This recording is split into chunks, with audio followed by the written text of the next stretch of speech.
River Sweeper mop pad, you'll need just about a half a yard of scrap fleece and 20 inches of 3/8 inch elastic, and then thread for your machine.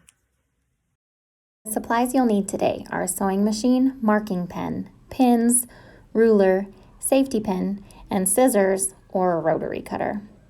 The skills you'll be doing are a straight stitch and an elastic casing. Now the first thing I'm going to want to do is cut a rectangle 14 by 8.5 inches. So I just want to make sure I have one even edge here. 1, 2, 3, 4. Supplies you'll need are your sewing machine, a marking pen, pins, The supplies that you'll need today a are ruler, sewing machine, and marking scissors pen, or a rotary pins, cutter. ruler, Your skills safety today pin, will be straight and stitch scissors and an or a rotary elastic cutter. casing. The skills that we'll be working on are a straight stitch and an elastic casing. By 14.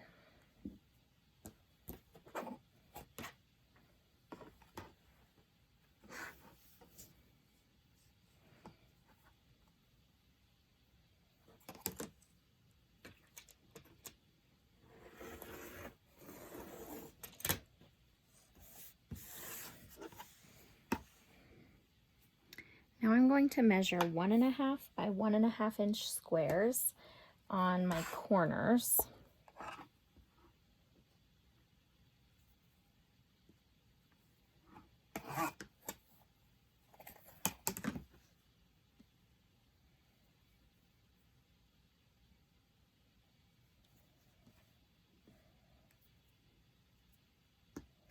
I'm going to do that on each one. And then I'm going to snip these little corners out. And I'm going to do that on each side.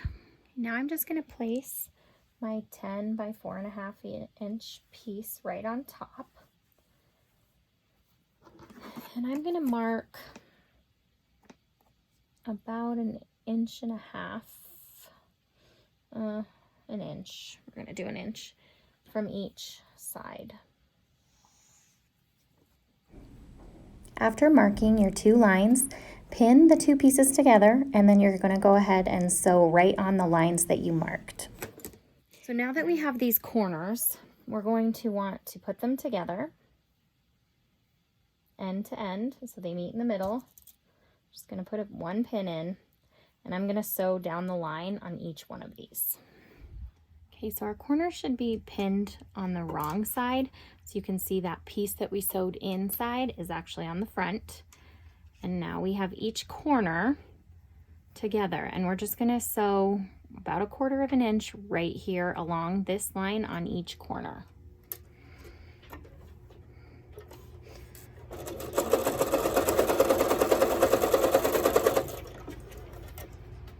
Now, since we're using 3/8 inch elastic, I want to do 1/4 or 3/4 inch casing. I'm just going to fold my fabric into the wrong side. So that's the same side I have my inside seams on. And I'm going to go 3/4 inch, and I'm going to pin it. I'm just going to do this all the way around. It's going to get a little bit trickier here at the corners. So you're going right down into where you sewed already. Now we are want to leave an opening in our casing so we can thread the elastic through. One trick I like to use when I'm making a casing is I use a different color for my start and stop points to hopefully remind me as I'm going through that I'm not stitching here. So I'll start at the blue, end at the white, leave this open. Now I'm just going to start at my blue. I'm going to sew pretty close to the edge, but making sure I catch that edge in. Just sew all the way around. I'll stop and back stitch right when I get to that white pin. Okay, I have my 20 inches of 3/8 inch elastic. Now I'm going to take my safety pin and I'm just going to push it through the end here like that and close it up.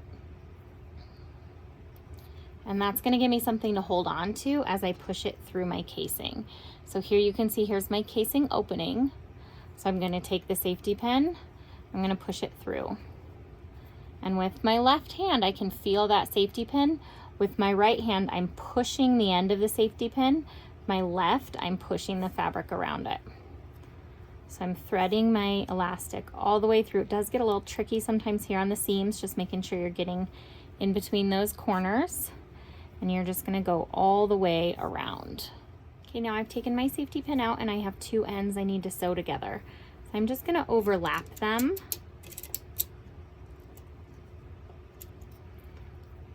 And just pin them together so they don't slide as I put them under my machine. And I'm going to lay it flat. And I'm just gonna sew these 2 pieces together.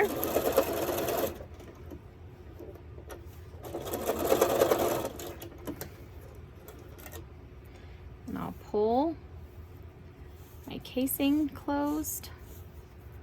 So now you can see I have kind of my fitted sheet here. We're almost done.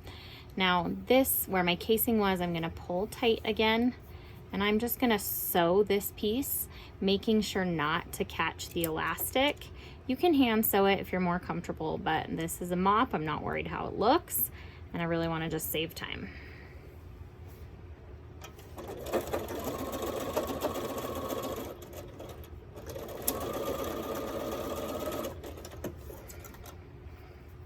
Okay, I didn't catch that elastic in, so we're good to go. Okay, the last step from our mop is this piece we sewed on. There's kind of a hole here. I'm just gonna give it a rough cut right down the middle, making sure not to cut into my actual mop. This is just that top layer we put in.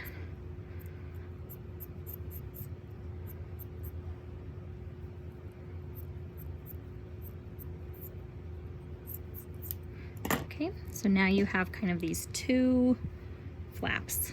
I'm just gonna fold them out together, and I'm just gonna start clipping them again to make that fringe like I did on my Swiffer dusters if you watched that video.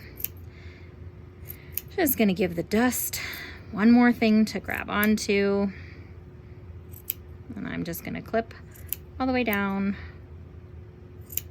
for both sides. Then you're going to put it on your Swiffer just like you would a fitted sheet, corner to corner, pull it around,